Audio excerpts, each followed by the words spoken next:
Olá, eu sou Mariana Coutinho e esse é mais um episódio do podcast da Tempo de Qualidade. Esse é um episódio especial que está sendo gravado aqui no estúdio da FLIM, a Feira Literária Internacional de Niterói. Queria agradecer, inclusive, à FLIM, a Prefeitura de Niterói, por esse espaço. E é um episódio especial também porque eu estou com um convidado hoje.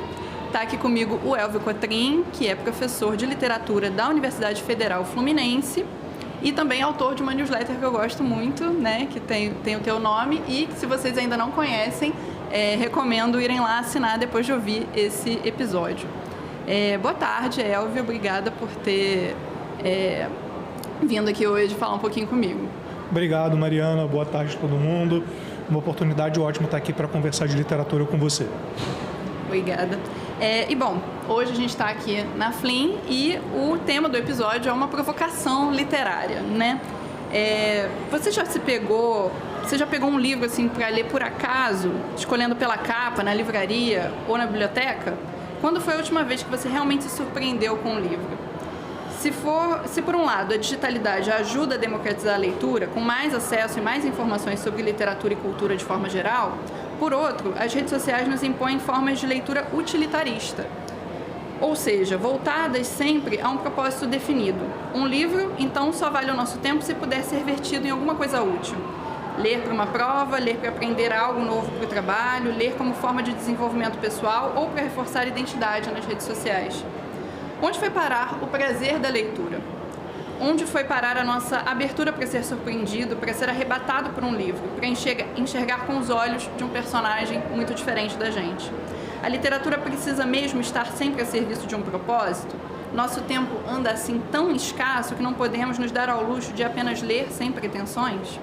São tantas resenhas, listas de melhores livros, estrelas em aplicativos que sentimos que precisamos ler apenas os melhores livros, os livros mais relevantes. Mas melhores para quem, né? Relevantes em que métrica? Os algoritmos e o espaço digital nos levam a sempre consultar e procurar curadorias, numa ideia de que o nosso tempo não pode ser perdido com leituras que não são as ideais. A verdade é que talvez a gente não esteja mais aberto ao risco de abrir um livro. Bom, é isso que a gente vai discutir hoje. E aí eu queria começar, Elvio, te perguntando se você tem sentido essa mudança, assim, de prática de leitura nos últimos anos, ou você acha que isso aqui que eu falei sempre existiu? Você acha que tem a ver com as redes sociais? Onde que está esse lugar da literatura que não precisa necessariamente só servir a um propósito claro?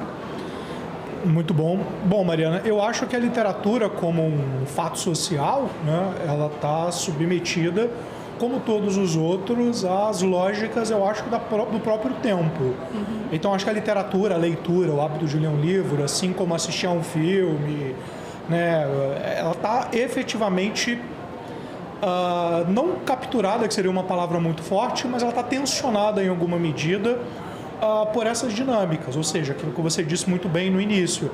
A gente está sendo, de uma certa maneira, dirigido através, acho que, dessa mão mágica do algoritmo, né? A gente conversa muito sobre isso, você mesma publica bastante, você tem bastante discussão, você pensa muito a respeito disso, então é algo que a gente pode pensar, ok, mas a literatura ela também tem o seu lado da subversão, então de que modo, né, ler pode ser um ato subversivo no sentido de fazer um contorno desse algoritmo, ou também a gente pode ler o que nos é endereçado, mas a leitura ela vai ser mediada por outras instâncias. A gente pode ler também sem estar de acordo, por exemplo, com aquilo que está sendo proposto como leiam esse livro com urgência, este daqui é o melhor livro. Eu acho que a gente tem uma espécie de tensão que eu acho que é inerente da literatura, né?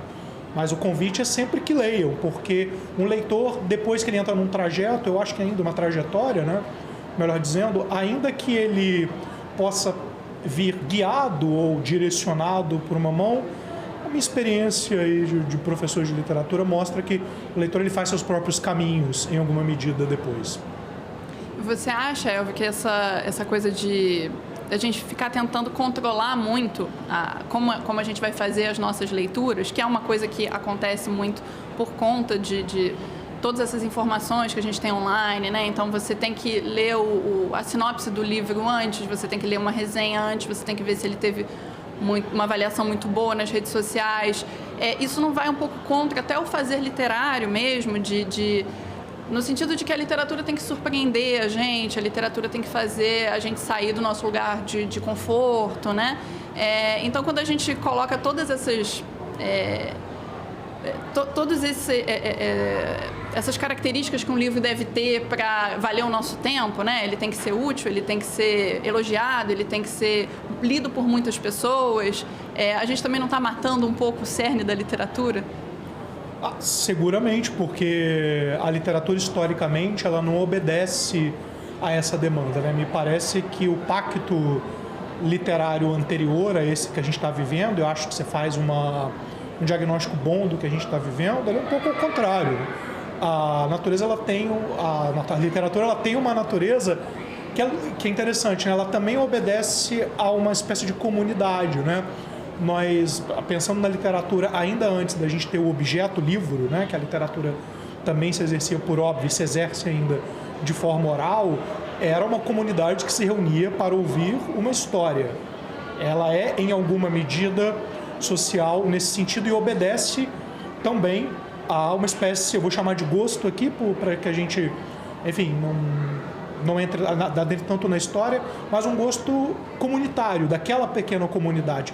Mas o interessante é que também esses gostos são plurais e que mudam em alguma medida, e eu acho que a literatura sobrevive, né? Ela sobrevive a um período justamente de escassez, de fixação no papel, que foi a literatura oral, né? A gente vê tanta coisa que temos que literalmente chegou até a gente por manuscritos ou de forma até mágica, mas acho que em alguma medida o lugar da literatura é um pouco esse, de estar dando um contorno, está num lugar, de novo, né, como um fato social e cultural que vai dar conta, mas ao mesmo tempo vai fugir, porque eu acho que é da dinâmica da cultura, em alguma medida, das culturas no sentido das expressões humanas.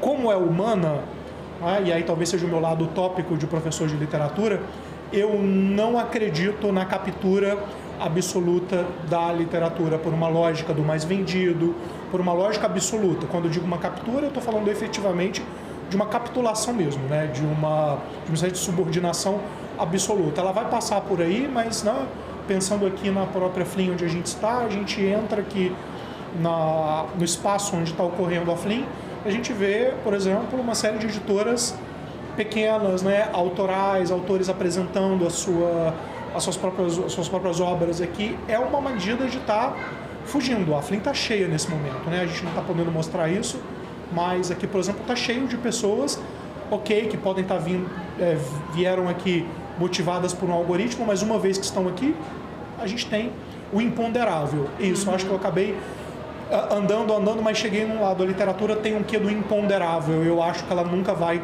capitular para obedecer essa lógica mercadológica, né? Ouvindo suas palavras, parece que me diz um pouco por aí, por conta dessa característica imponderável. E tem essa coisa também da gente estar num espaço offline, né? A gente está numa feira literária e as pessoas estão interagindo no mundo real, né? Nesse caso, não mediadas por todos esses algoritmos e coisas, né? Eu fico me perguntando se o acaso, né? Ele não acontece mais nesses lugares. Porque a gente, às vezes, até tem uma sensação de acaso nas redes sociais, né? Você tá lá no TikTok e aparece um vídeo e alguém fala uma coisa que parece que falou pra você e aí você, às vezes, até acha que aquilo foi meio aleatório, uma mensagem e tal. Mas, na verdade, assim, né? O algoritmo nunca é, de fato, aleatório, porque ele já sabe o que você tá propenso a ver. Agora, tem algumas situações do mundo real aí que a gente, de fato, se depara com um acaso, né? Eu lembrei até de uma coisa interessante, né? No Defeito de Cor, a Ana Maria Gonçalves, que inclusive vai estar aqui na Flin no domingo, né? Ela, no prefácio, ela conta um pouquinho da história de como que ela veio a escrever esse livro, e tem muito de acaso na história, né? Ela justamente está numa livraria procurando um livro de viagem, vai para a sessão de viagem para procurar um livro sobre Cuba, porque ela estava num momento de querer mudar a vida, enfim.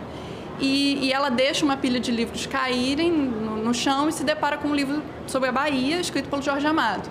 E ao folhear aquele livro, ela sente como se o Jorge Amado estivesse falando com ela, e, enfim, a partir desse chamado do acaso, vamos dizer assim, ela acaba indo para a Bahia, escreve esse livro maravilhoso e tudo mais. E aí que eu fico me perguntando, né? Esses espaços offline às vezes nos dão esse lugar do acaso, de conhecer as pessoas às vezes por acaso também e de se deparar com grandes obras por acaso também nas livrarias, nas bibliotecas, e a gente tem que estar aberto a esse acaso, né? Então, por exemplo, você pode vir à Flynn só para ver o autor que você já conhece, né? Participar ali da mesa e ir embora, ou você pode vir querendo conhecer novos autores, querendo ver livros das editoras menores, né? Conversando com as pessoas na fila. É um outro modo de estar também, né? Nesses lugares.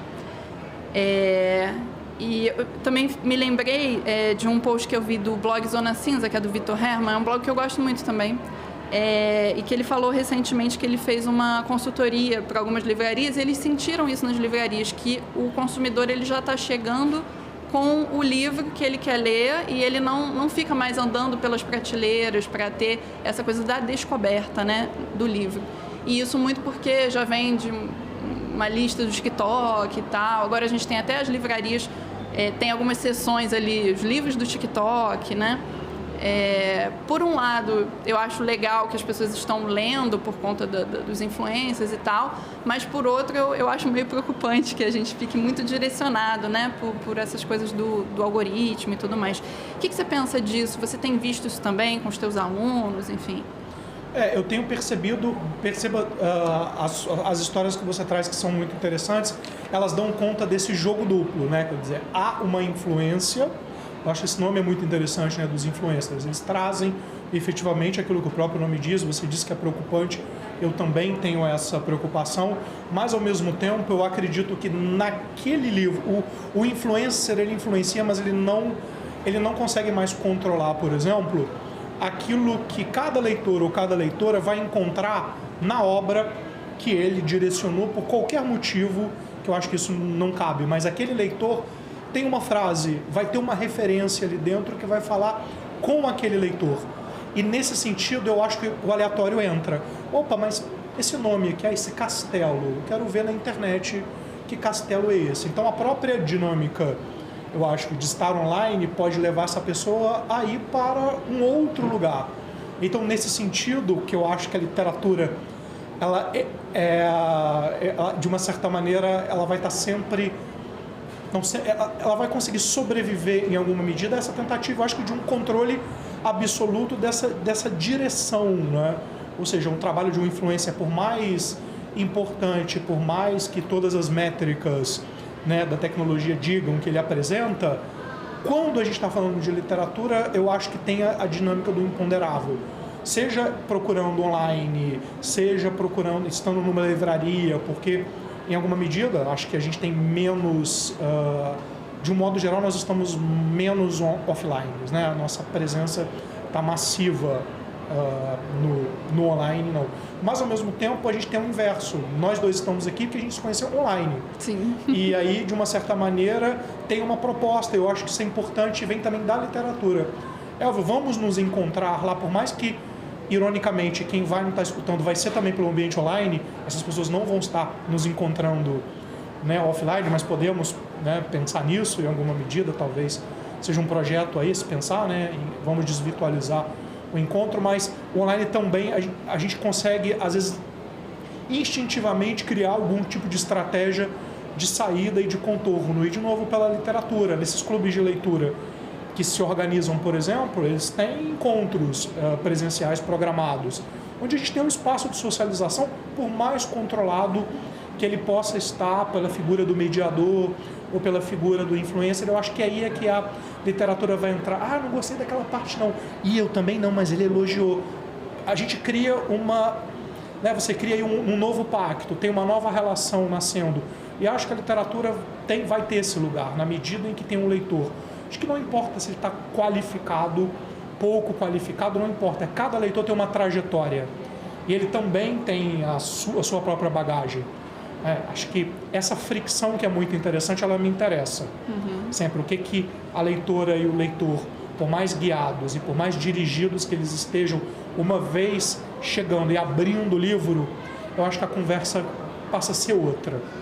em alguma medida, há uma possibilidade de entrada. Não sei se você concorda comigo um pouco nisso. Mas, por exemplo, esses espaços das feiras. A gente entende que, a gente vai chamar de grandes nomes da literatura, atraiam a grande maioria dos que aqui estão. Mas exatamente na medida em que eles pegaram um ônibus e pegaram a barca e que aqui estão, e justamente o espaço, ele pede em alguma medida uma socialização em alguma instância. E todos aqui estão unidos em alguma medida por esse grande nome que é a literatura. Coisas nascem daí, né? Então acho que talvez é um convite, né, para a gente participar, para a gente estar nos espaços offline, para a gente vir às feiras, por mais que a gente possa pensar que seja mercadológico, mas não, a gente pode atuar lá e a nossa dinâmica muda em alguma medida. Acho que a gente não é tão escravo assim como os algoritmos querem que a gente efetivamente nos transforme nessa máquina, né, de ser apenas consumo, mas o humano, o imponderável está aí e a literatura é a palavra, né? A palavra aparece e a palavra desorganiza ainda bem as coisas nesse sentido. Sim. Não, super concordo com você. Eu acho que é isso, a gente não é escravo do algoritmo, mas é aquela coisa de a gente não poder se deixar ser escravo do algoritmo, né? Sim. Porque às vezes se a gente for muito num default, assim, a gente acaba sendo um pouco escravo do algoritmo. Mas eu acho que, assim, é claro que o espaço digital, ele também contribui muito para a literatura, né? É o que você falou, a feira está super cheia, a gente divulgou, isso foi divulgado nas redes sociais, né, na internet, é por isso que as pessoas ficaram sabendo da feira, a maioria das pessoas. Então acho que a gente pode tentar fazer uma mediação desse online e desse offline da melhor maneira, né? E também estar presente, né? Quando a gente está no offline, a gente de fato está presente aqui, vivendo a feira, vivendo a livraria, a biblioteca, ou enfim, e não simulando os espaços online no offline, que é uma coisa que eu vejo já acontecendo, né? Dá para pegar o melhor dos dois, eu acho, e aproveitar nesse campo literário, né? Mas eu trouxe um pouco esse tema porque eu tenho sentido falta das pessoas se deixarem também serem tomadas por esse acaso, né? Por esse aleatório também. Você frequentava a biblioteca? Eu me lembro que assim, eu sou de Minas. Sim. E chego no Rio, e como eu já gostava de ler desde adolescente, e tinha uma demanda, né? Eu tinha uma pequena biblioteca municipal na minha cidade, que eu frequentava, e quando eu chego no Rio, vem um pouco, onde é que eu vou ler os livros? Né? E eu me lembro que eu conheço a Biblioteca Pública Municipal, eu me lembro que eu entro na Biblioteca Nacional, eu descubro que você pode entrar, e eu tinha 17 anos, eu queria fazer uma pesquisa de algo que eu já estudava. Eu falei, aqui na Biblioteca Nacional tem todos os livros, tudo que foi publicado. Eu falei, então aqui eu vou achar. E foi um grande problema, porque eu tinha 17 anos, então não tinha ainda... Eu não era autorizado legalmente a entrar naquele espaço porque eu era menor de idade, mas permitiram com uma pessoa meio que me vigiando ali. Então eu fiquei fazendo uma pesquisa com uma espécie de babá, né, que fosse me... Mas é isso, existia e é o aleatório. Você vai caminhar pelas prateleiras, você vai descobrir. Eu me lembro desse prazer, inclusive na universidade, né? Eu vivi na época onde, enfim, a gente tinha que... Eu não tinha dinheiro para comprar os livros da bibliografia. Eu ia à biblioteca para poder pegar os livros necessários, né, que os professores passavam, mas eu também passear por ali, descobrir coisas que eu não estava contando, né, que fosse descobrir, por exemplo. Então, sim, eu sou adepto e saudoso, eu acho que eu diria, desse espaço do aleatório que você fala. Acho que a gente precisa cultivá-lo, de repente, melhor, porque é uma possibilidade da fuga de uma maneira mais consistente dessa escravização que ela tem técnica, né, dos algoritmos. Tem. Eu super frequentava a biblioteca também, principalmente no ambiente universitário, né? Eu estudei aqui na UF, que é do lado de onde a gente está agora, né? Tem uma biblioteca muito boa, pública, né? E frequentava muito numa época em que a gente não usava smartphone, né? Então as fontes eram de fato os livros, né, para as pesquisas, e eu me lembro inclusive de às vezes chegar lá para procurar uma coisa e acabar saindo com outra, né, aquela coisa. Eu me lembro de um trabalho de filosofia que eu fui fazer, eu pensei em fazer um tema, e aí eu achei livros na biblioteca sobre um outro tema muito mais interessante, acabei mudando o tema, enfim. Esse tipo de experiência, assim, que eu tenho sentido falta. Porque eu mesma não vou à biblioteca há mais de 10 anos, eu acho. E era uma coisa que era frequente, né? Porque hoje a gente, até para os artigos acadêmicos, né, as teses e tal, a gente acha tudo online, né? Então a gente acaba frequentando menos esses espaços. Eu ia até te perguntar, Elvio, se você se lembra qual foi a última vez que te aconteceu isso, de achar um livro por acaso, sem saber muito sobre ele, e depois ser uma coisa especial, assim, uma coisa que você leu e ficou. Olha, eu posso te dizer que foi mesmo na minha adolescência. Mas acho que foi um acaso muito importante, porque eu acabei muitos anos depois fazendo minha dissertação de mestrado sobre esse livro, né, que eu achei Uma Temporada no Inferno, do Rimbaud. E eu me lembro de folhear para ver o que era, eu não sabia, autor francês, poesia, era um adolescente. E eu achei muito esquisito, eu fui lendo aquilo em pé, entre as prateleiras, falei, vou levar, tem o nome Inferno, né, aquela coisa de adolescente trevoso, né? Tem Inferno, quero, ele é jovem também, quero, é um jovem. Né, fui ali pelas pistas com as quais eu conseguia conversar. E isso que é interessante, né?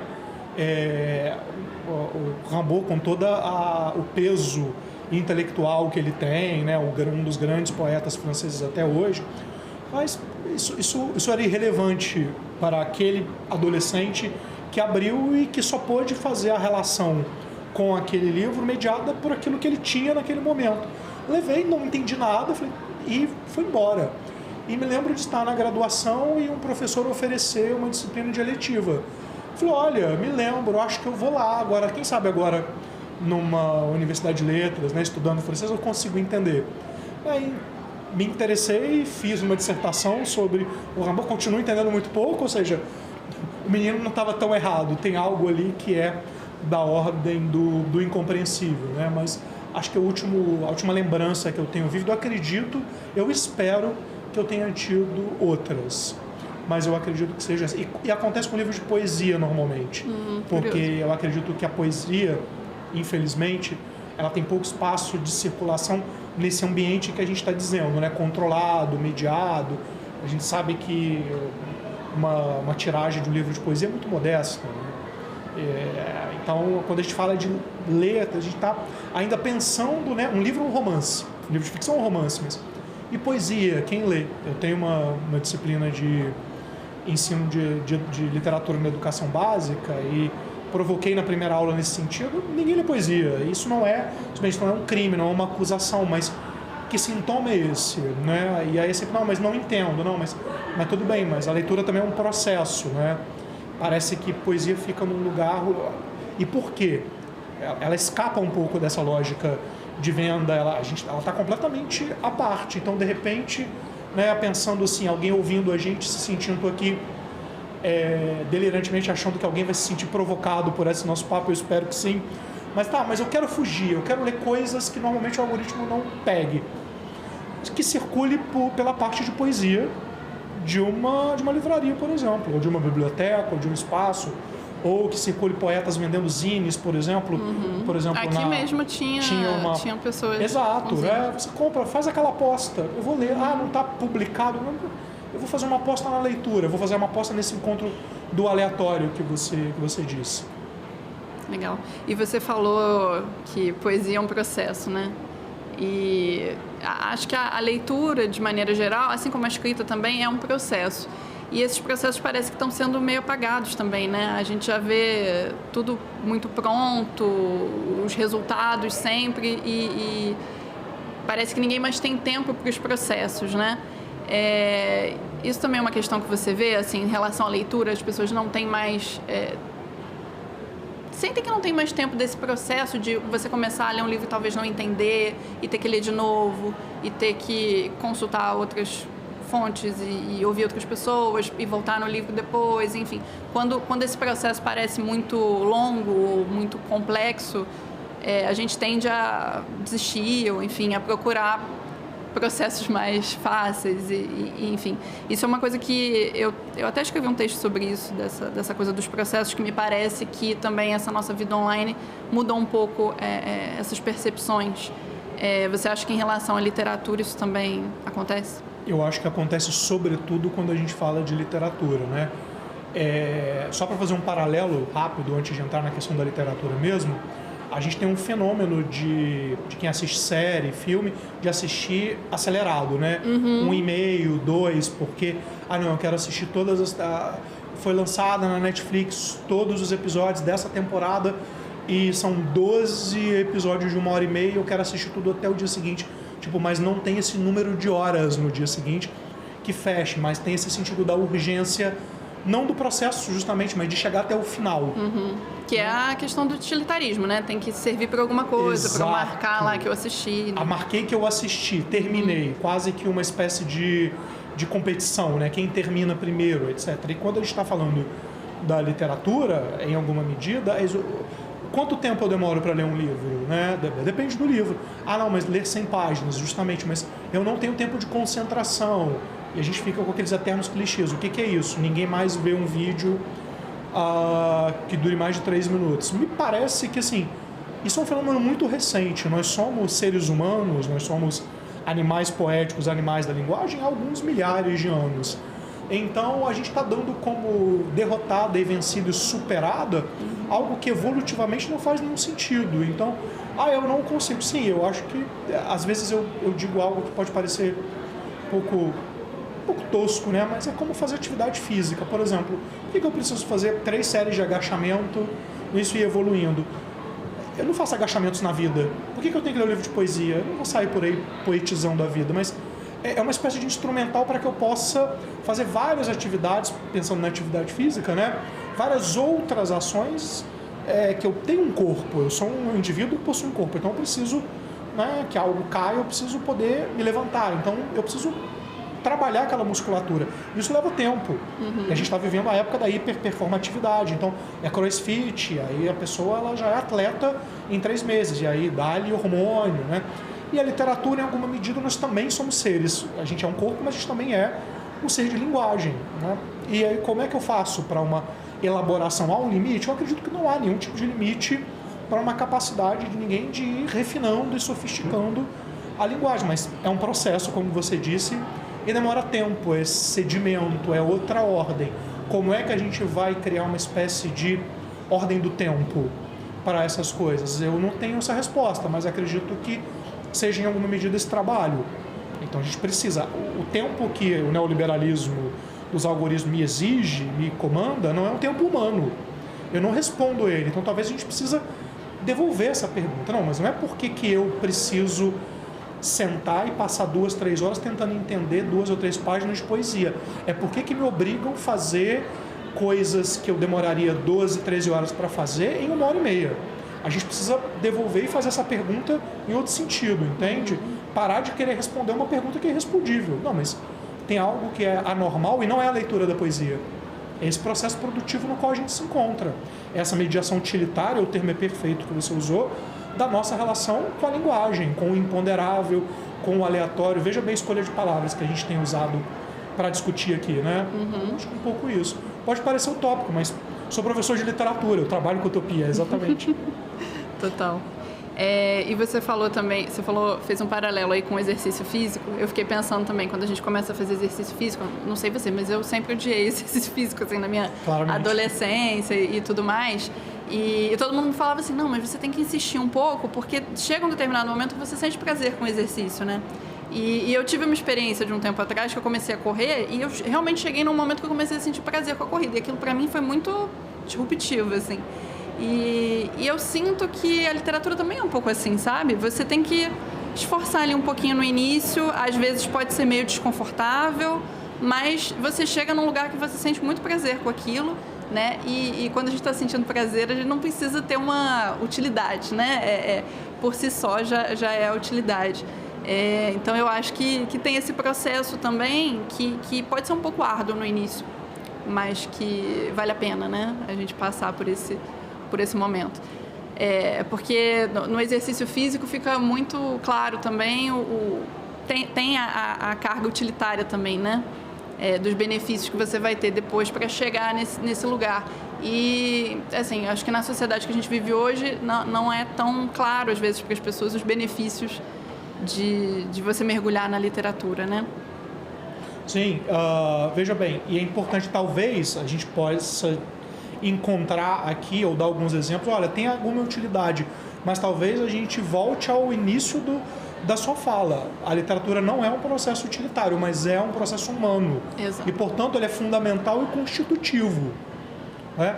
Mas, ao mesmo tempo, a gente pode pensar, ora, a gente sabe que um treino físico, justamente, é para fazer um condicionamento muscular. A gente já sabe hoje que uma musculação bem feita e regular, ela vai dar uma vida para a gente mais longa, né? A gente vai ter uma independência física. O mesmo pode ser para o processo mental. Se a gente está estimulando o nosso cérebro com variedade, com diversidade, que a questão não é ler poesia, mas ler poesia também. Poesia, quadrinho, sentar numa roda de amigos e ouvir alguém contando uma mentira, né? Ver uma fofoca no TikTok, sim, em 5 ou 6 episódios. Mas a questão aqui é de variedade. Como é que nós, né, efetivamente, a gente consegue trazer isso? Por quê? Porque também eu vou ter uma preservação dos meus processos cognitivos, né? E aqui eu estou falando também, é importante que se diga, né? Como eu penso isso aqui como um leigo, então eu não estou afirmando, porque isso não é a minha área de expertise, né? Eu sou professor de literatura, mas a gente está cultivando em alguma medida e cultivando uma relação, né? A gente é um ser social, e essa sociabilidade ela se dá pela palavra, pela comunicação, pela troca. Por que não enriquecer, variar, encontrar aquela palavra para dizer o que eu estou sentindo para aquilo que você me disse? Mas tem uma palavra, não é isso. Ou seja, é uma espécie de refinamento pessoal, em alguma medida, sem nenhum objetivo, porque não precisamos dele no fim das contas, né? E aumentar a referência de leitura de mundo, né? Sobretudo. Para tudo, né? A gente entende melhor a política, Exato. a economia, tudo. Né? Você falou política, né? A gente escuta muito no Brasil, tem uma guerra de narrativas. Essa palavra tem sido muito usada. Por que é uma guerra de narrativas? E por que ela é tão importante? Ora, mas por que tem tantos, né? Por que tem os polos políticos aqui? Eles estão tão interessados em algo que é construir uma narrativa. Porque não importa o que está acontecendo, não importa se A ou B fez ou deixou de fazer, cometeu ou não um crime, deu ou não um golpe de Estado. O que importa é como eu construo uma narrativa que, de uma certa maneira, engaje ideologicamente as pessoas que me interessam. Então, olha, quem diz a você, não se importe com essa bobagem, cuidado, porque isso é uma ideologia, interessa. Interessa que esse processo não fique claro para quem está sendo manipulado. Então, um excesso de uma leitura variada, diversa, ela dá a gente, de uma maneira intuitiva, condições de refletir, opa, tem algo aqui. Instrumentos, né? Ou de revelar, eu consigo entender que tem uma estrutura aqui. Essa narrativa não é a verdade, ela é uma história. Eu consigo enxergar o esqueleto. Então, eu consigo entender alguma coisa nesse sentido. Até, por exemplo, para não cair em fake news, né? Quem tem mais ferramentas nesse sentido linguísticas, né, consegue muito mais facilmente identificar incoerências e, enfim. Não cair no golpe do Zap, né? Um golpe financeiro. Pô, mas a história foi muito bem contada, justamente. O sucesso de um golpista, né, que vai tirar dinheiro e extorquir dinheiro, tá na capacidade que ele tem em contar uma história tão boa que engaje tanto a pessoa que ele está enganando que faz com que ela deposite um dinheiro naquela conta. Veja como é importante. Né? Não, e às vezes até porque ela ficou tão engajada passionalmente, né, que ela não pensou no que ela estava fazendo. Exato. Que é muitas vezes o que a cultura faz com a gente, engajar passionalmente. Mas e as narrativas... não foi fazer um golpe, né? Sim, claro. Mas é isso, é importante que as narrativas nos engajam pessoalmente, passionalmente. Né? A leitura ela não é um processo intelectual por si. Isso também é muito importante. A gente escuta histórias e se apaixona pelas histórias e chora e fica tomado pelas personagens por algo que é da ordem do imponderável. Não necessariamente porque aquele é da ordem do intelectual. Eu consigo entender todos os processos intelectuais do autor ou da autora. Balela. As pessoas se apaixonam pelas personagens fictícias, por aquelas histórias fictícias e caem em golpes por isso. Total. Essa coisa da paixão, né? Eu lembrei que a Noemi Jaffe falou recentemente numa newsletter dela, né, no Correio Literário, que para ela literatura é um texto cujas palavras têm fogo. Eu achei bonito o que ela falou e eu penso muito nessa coisa do engajamento passional, né? Como uma fagulha, né? Que gera alguma coisa na gente. Como é que você vê o texto? O que é o texto literário para você? Vou fazer uma pergunta difícil. Dificílimo, Mas, enfim, eu vou seguir na trilha do fogo da Noemi em alguma medida. Fico pensando nessa capacidade. O fogo, né, eu vou retornar um pouco ao mito, né? Prometeu rouba o fogo dos deuses, ou seja, é algo que em alguma medida os humanos capturam de uma ordem do sagrado e do divino. E o fazem seus e são depois punidos por isso. E, portanto, é uma história da tragédia da nossa própria humanidade. É de acessar algo que, a priori, não nos foi destinado, utilizar essa ferramenta, né, nos tornarmos, enfim, humanos também pelo uso dessa ferramenta, pela criação, mas aí a gente pode pensar no caráter destrutivo do fogo, mas aqui o fogo ele tem esse lugar, né, do acolher, do proteger, do esquentar inicial. São em rodas de conversas em torno de uma fogueira onde se contam as histórias. Então, não sei exatamente o que é a literatura para mim. A literatura é um fundamento humano que tem a sua importância. Eu sou professor de literatura, mas eu tenho honesta dificuldade em dizer que é a coisa mais importante do mundo. Mas ela é fundamental no sentido que ela nos funda. A aposta na literatura para mim, então, por que a literatura é importante? Porque ela me lembra da minha humanidade o tempo inteiro, do fato que eu estou aqui, que eu estou compartilhando esse mundo com outras pessoas, em alguma medida também fora do concreto absoluto, dentro daquilo que nós fabulamos. Ora, porque afinal de contas o fogo só esquenta. Eu disse que a história do fogo é um mito, então, portanto, mas é uma trajetória para poder entender uma técnica em alguma medida, né? O domínio do fogo é uma técnica que nos organiza socialmente, mas que também a gente precisou contar uma história sobre esse domínio até para que a gente pudesse transmiti-la. Pensando no primeiro que domina o fogo, né? Fazer o fogo, ele precisa transmitir para que os próximos saibam como é. Olha, tem uma maneira da gente fazer uma fagulha, como você disse, a fagulha, e essa fagulha dá incendiar alguma coisa, ou incendiar foi forte, mas dá uma vida. Tá ótimo, Elvio. Bom, obrigada, Elvio, pela participação aqui no podcast. Foi muito legal a gente aqui na Flim, né? E, gente, assinem a newsletter do Elvio. Você quer falar aí da... Sim, a minha newsletter tem meu nome, Elvio Cotrim. Assinem, por favor, comentem.